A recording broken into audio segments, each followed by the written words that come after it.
dengan kedua paslon yang lain Pak di dalam tanggapannya? Asik-asik saja, karena saya dengan Pak Pram sudah lama punya hubungan baik. Ya. Kalau Pak RK saya cuma lihat di televisi dan beberapa kali udah ketemu, jadi tidak ada kecanggungan. Cukup optimis nggak Pak melihat paslon-paslon yang lain? Pasangan Darmaku cukup optimis nggak setelah melihat pasangan-pasangan lain secara Begini,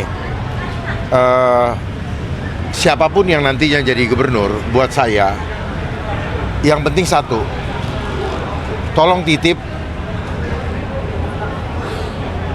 pastikan Jakarta aman. Untuk apa? Untuk orang tua kita, karena keamanan ini penting sebagai hadiah. Apa yang kita bisa berikan kepada orang tua kita kalau bukan memberikan keamanan kepada orang tua kita sehingga dia nyaman hidup di Jakarta. Di samping itu kita punya keluarga, kita punya saudara, kita punya teman-teman yang hidup juga di Jakarta, termasuk adik-adik sekalian. Untuk apa kehidupan nyaman tetapi bermewah-mewah tetapi tidak aman, terganggu, adabnya hilang. Kalau adab hilang, jangan harap akan aman. Ya. Banyaknya kejahatan pun karena hilangnya adab. Banyaknya pengangguran. Untuk apa memberikan lapangan pekerjaan kalau ujungnya hasilnya tidak beradab? Ya. Keamanan itu dari adab. Bukan orang berlomba-lomba saja untuk mempunyai uang. Ya. Tetapi prosesnya tidak beradab. Yang benar itu apa? Harus halal. Nah, itu yang harus kita perhatikan.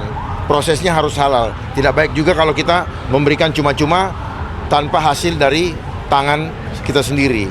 Karena kepuasan itu adalah ketika kita mendapatkan sesuap nasi dari hasil keringat kita. Pak Dharma, dalam acara hari ini kan Bapak banyak mendapatkan kesempatan nih untuk mengklarifikasi beberapa hal ya yang kemarin mungkin dinilai tidak benar. Dinilai oleh siapa? Dinilai oleh opini publik lah Pak, salah satunya kan. Siapa yang menggiring opini publik? Ya soal misalkan Pak. Enggak, dijawab dulu pertanyaan saya. Ya, kan Jangan saya ditanya terus. Enggak, saya belum selesai. Ya, Ya. kan ada opini publik. Misalkan. Opini publik itu dibentuk. Ya. Namanya opini operasi intelijen. Ya, tapi kan salah satunya nih Pak, tadi sempat Bapak sebut kalau misalnya KTP Pak Anies itu anaknya Pak Anies sempat ke kafenya Bapak, mungkin boleh diceritain Pak, kok ada kedekatan spesial nggak sih sebenarnya? Enggak, kebetulan kediaman Pak Anies kan di Lebak Bulus, kafe resto sebenarnya. Cuman ada fasilitas nobar kalau ada timnas Indonesia main. Jadi kebetulan pada saat itu dia meminta kepada kawan saya untuk dikenalkan untuk salaman lah sama saya. Gitu ya. Bang, kalau ngomongin soal elektabilitas ini kan Bang Dharma sama Mas Pun ini kan belum terlalu tinggi. Ada Menurut siapa? dari elektabilitas yang ada. Siapa yang buat? Survei dari Survei lembaga siapa? survei. Siapa surveinya? Iya, tapi pertanyaannya lebih ke program-program apa yang bisa menggait voters di Jakarta. Yang pertama adalah program masalah ekonomi, ya. Banjir, macet, yang saya utamakan adalah ekonomi. Kenapa? Ekonomi berhubungan dengan perut. Oleh sebab itu, pertama saya tadi sampaikan bahwa kasih kerja kepada warga yang belum punya pekerjaan. Manakala pekerjaan, karena banyak kan pekerjaan yang tidak memerlukan skill. Nyapu, bersihkan kanal, sungai dan sebagainya. Terus kemudian kalau itu habis, masih bisa saya sebagai babenya itu harus bertanggung jawab mencarikan. Ya, tentunya dengan mendidik adab dulu supaya nanti ketika kita tawarkan kepada perusahaan-perusahaan, mereka dapat diterima dan bisa bertahan lama. Namun kalau ada masalah bisa dikembalikan. Itulah tanggung jawab sebagai bapak. Jadi sebenarnya simpel sekali, tidak perlu terlalu banyak teori. Ya, bersikaplah sebagai ayah. Ketika melihat anak-anaknya memerlukan makanan, maka dia hadir di situ. Ya, dan saya menghadirkan Kartu Jakarta Kuaman. Ya, Kartu Jakarta Kuaman ini konsepnya, sistemnya sudah saya patenkan tahun 2003. Jadi ini bukan hal baru. Hanya saya sebutkan nama Jakarta Kuaman untuk memudahkan untuk memahaminya. Jadi sudah dari tahun 2003 saya sudah patenkan dan silakan cek di lembaga AHU. Optimis menang Ya. putaran nggak Bang? Dan ini adalah untuk apa? Mendiskrap, untuk mempermudah. Tidak perlu banyak kartu-kartu, tetapi dengan kartu yang satu, semua kebutuhan tercukupi. Ya, itu. Mas tadi kenapa agak sensitif sama sama tadi survei dan juga dari opini publik? Bukan sensitif. Saya belajar mengajar untuk berpikir kritis. Berarti tidak ada masalah. Nggak ada. Itu kan opini lagi kan? Itu. Cuman saya mengajak untuk berpikir kritis supaya jangan segala sesuatu kehidupan itu digiring oleh pendapat kebanyakan orang yang belum tentu itu benar. Padahal memang seperti itulah desain, ya. Suara terbanyak walaupun bohong dianggap sebagai kebenaran, gitu, supaya paham, gitu. Jadi bukan berarti banyak itu benar, tidak. Justru bisa jadi yang sendiri itu dia justru yang benar. Pak, terkait dengan penghapusan untuk umur pekerja itu kira-kira tanggapannya seperti apa ini, Pak? Bukan tanggapan, saya kan mengambil kebijakan. Rencana Bapak seperti apa, Pak, dalam program atau ke depannya? Ya dicabut supaya semua orang punya hak untuk bekerja. Ya, tidak ada pembatasan. Bayangkan ada seorang yang lulusan S2, dia S1, dia mau menambah grade stratanya dengan harapan bisa mendapatkan gaji lebih tinggi. Ternyata begitu dia lulus, pembatasan umur sudah berlaku sehingga dia tidak bisa lagi mendaftarkan ke perusahaan dan akhirnya sekarang ada di TV kok. Dia jadi Gojek. Berarti artinya ketika Bapak nanti setelah dilantik, Bapak Cabut.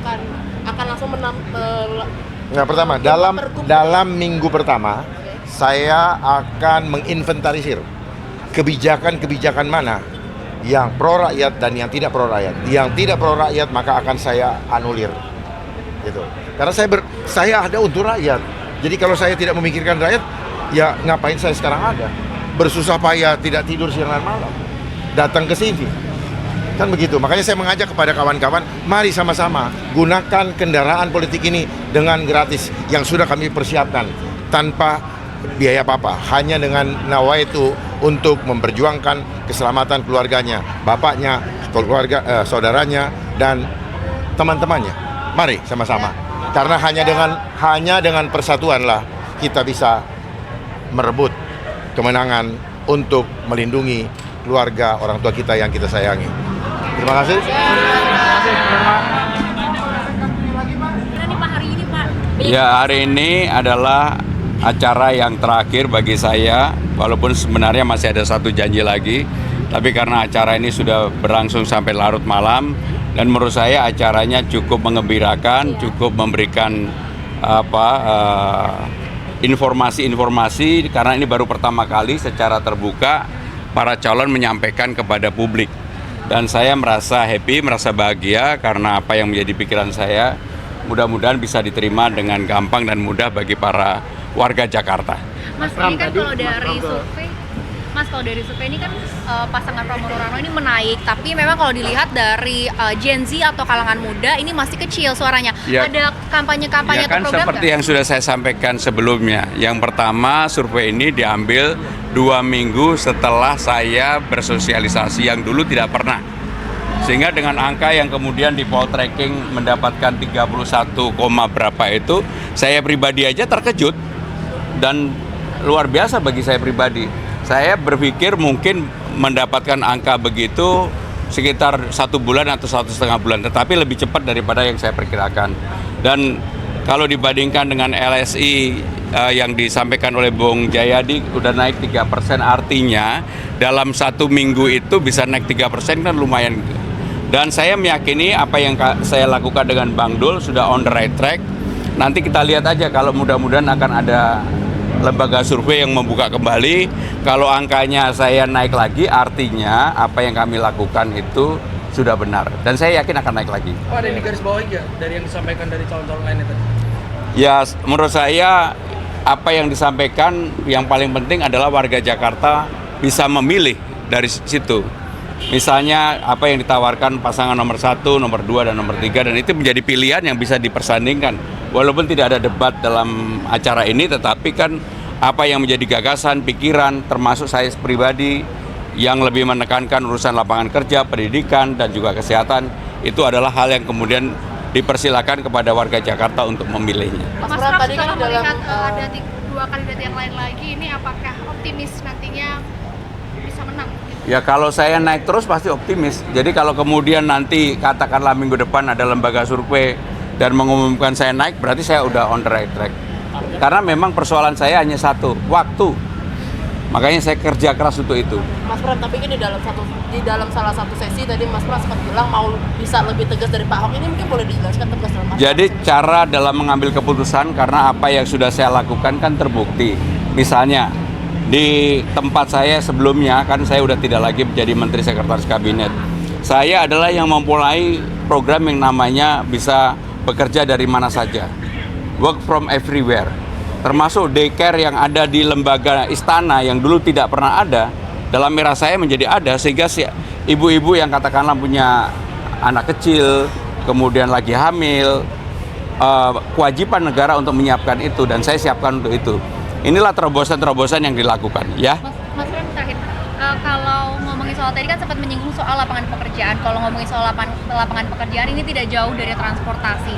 Nah, plan atau program Pramono untuk LRT MRT ke depannya seperti apa? Jadi saya akan menyampaikan kepada publik, dan ini kesempatan yang baik, bahwa untuk 15 golongan di Jakarta, ada ASN, TNI, Polri, disabilitas, mungkin para pekerja seni dan teman-teman wartawan juga ya, boleh dicek. Yang dulu dibebaskan untuk busway, kalau saya dikasih amanah, saya akan minta bekerja sama dengan pemerintah pusat yang namanya LRT, MRT, yang 15 kelompok golongan ini juga harusnya dibebaskan. Saya akan fight untuk itu. Berarti gratis ya Pak? Gratis. Bukan- Termasuk yang sekarang digratiskan untuk busway, yang disabilitas, TNI, Polri, pekerja swasta yang pendapatannya kurang, dan juga ASN, saya akan gratiskan. Jadi diperluas. Diperluas kepada LRT dan MRT. Tadi Mas Pram ke Rusun Tanah Tinggi diberitakan bahwa Mas Pram bagi-bagi duit, itu tanggapannya bagaimana? Bukan, saya tidak membagi uang. Saya membeli beberapa yang dijual, dan semuanya saya beli. Ada yang saya bawa pulang, tapi juga enggak semua saya bawa pulang. Contohnya yang tusuk-tusuk itu, karena panas-panas baru saya coba satu aja doh, akhirnya diperebutkan. Jadi saya sama sekali nggak membagi uang, tetapi saya membeli, dan saksinya banyak banget. Mas, terkait debat perdana nanti ada persiapan nggak sih Mas dari Mas Pram dan Bang? Persiapannya membaca materi dengan sungguh-sungguh, mempersiapkan diri, dan smart. Makasih.